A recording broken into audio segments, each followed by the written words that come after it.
Hi, Poss, I'm back. We're up to day 68, and this is Deuteronomy chapter 18. Levitical priests, indeed, the whole tribe of Levi, are to have no allotment or inheritance with Israel.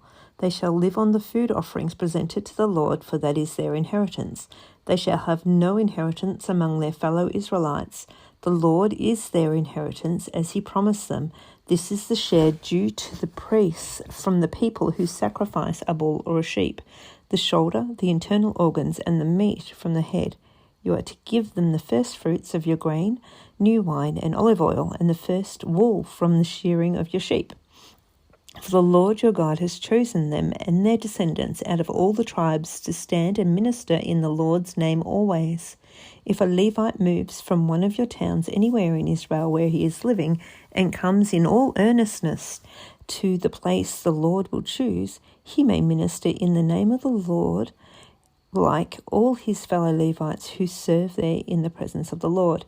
He is to share equally in their benefits, even though he received money from the sale of family possessions. When you enter the land the Lord your God is giving you, do not learn to imitate the detestable ways of the nations there. Let no one be found among you who sacrifices their son or daughter in fire, who practices divination or sorcery, interprets omens, engages in witchcraft, or casts spells, or who is a medium or a spiritist who consults with the dead. Anyone who does these things is detestable to the Lord, because these same detestable practices the Lord your God will drive out of the nations before you. You must be blameless before the Lord your God. The nations will dispossess. The nations you will dispossess. Listen to those who practice sorcery or divination. But as for you, the Lord your God has not permitted you to do so. The Lord your God will raise you up. The Lord your God will raise up a prophet like me among you, and your fellow Israelites. You must listen to him, for this is what you asked the Lord your God at Horeb on the day of the assembly, when you said, Let us not hear the voice of the Lord our God, nor see his great fire any more. We will die. The Lord said to me, What they say is good. I will raise up for them a prophet like you from among their fellow Israelites, and I will put my words in his mouth. He will tell them everything I command him. I myself will call to account anyone who does not listen to my words that the prophet speaks in my name. But a prophet who presumes to speak in my name anything I have not commanded, or a prophet who speaks in the name of other gods, is to be put to death. You may say to yourselves, How can we know when the message has not been spoken by the Lord? What if a prophet proclaims in the name of the Lord and does not take place? What if a prophet proclaims in the name of the Lord? Try that one more time. If what a prophet proclaims in the name of the Lord does not take place or come true, that is a message the Lord has not spoken. That prophet has spoken presumptuously, so do not be alarmed. Deuteronomy chapter 19. When the Lord your God has destroyed the nations whose land he has given you, and when you have driven them out and settled in their towns and houses, then set aside for yourselves free cities in the land the Lord your God has given you to possess. Determine the distances involved and divide into 3 parts the land the Lord your God is giving you as an inheritance, so that a person who kills someone may flee for refuge to one of these cities. This is the rule concerning anyone who kills a person and flees for their safety. Anyone who kills a neighbor unintentionally, without malice. For instance, a man may go into the forest with his neighbor to cut wood. As he swings the axe to fell a tree, the head may fly off and hit his neighbor and kill him. That man may flee to one of the cities to save his life. Otherwise, the avenger of blood might pursue him in a rage, overtake him if the distance is too great, and kill him even though he is not deserving of death, since he did it to his neighbor without malice or a forethought. That's thinking about it beforehand, right? This is why I command you to set aside for yourselves 3 cities.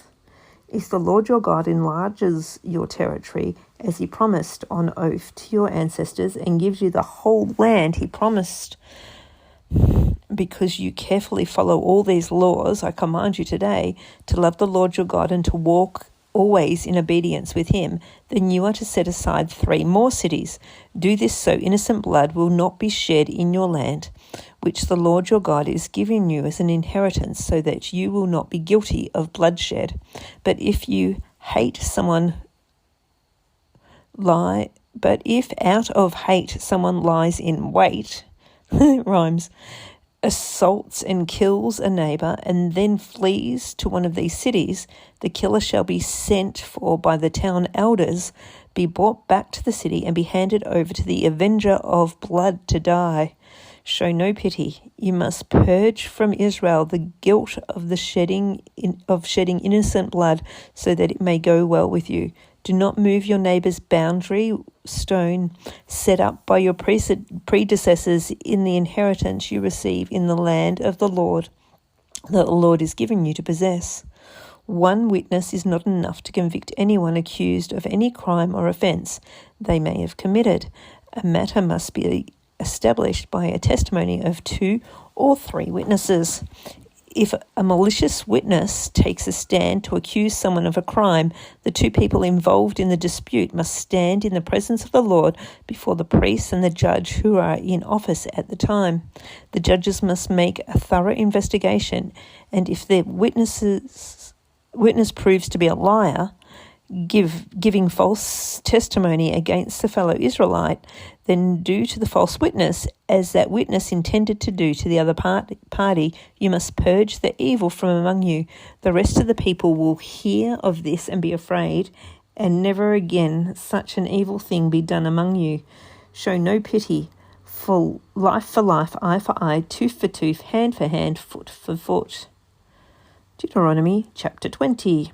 When you go to war against your enemies and see horses and chariots and an army greater than yours, do not be afraid of them, because the Lord your God, who brought you out of Egypt, will be with you.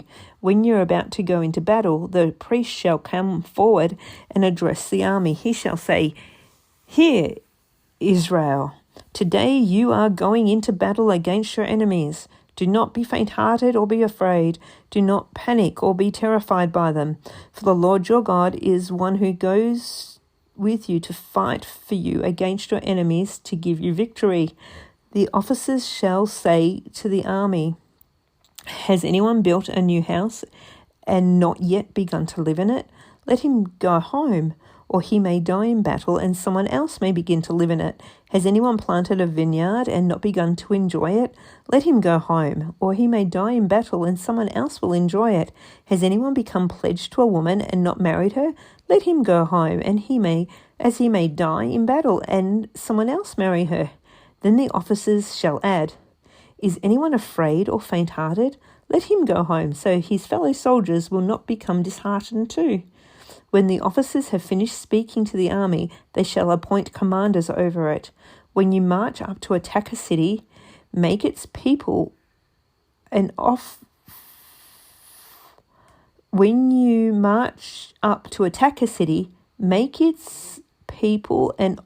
of peace. If they accept and open their gates, all the people in it shall be subject to forced labour and shall work for you. If they refuse to make peace and they engage in battle, lay siege to that city. When the Lord your God delivers it into your hand, put to the sword all the men in it. As for the women, the children, the livestock, and everything else in the city, you may take these as plunder for yourselves. You may use the plunder the Lord your God gives you from your enemies. This is how you are to treat all the cities that are at a distance from you and do not belong to the nations nearby.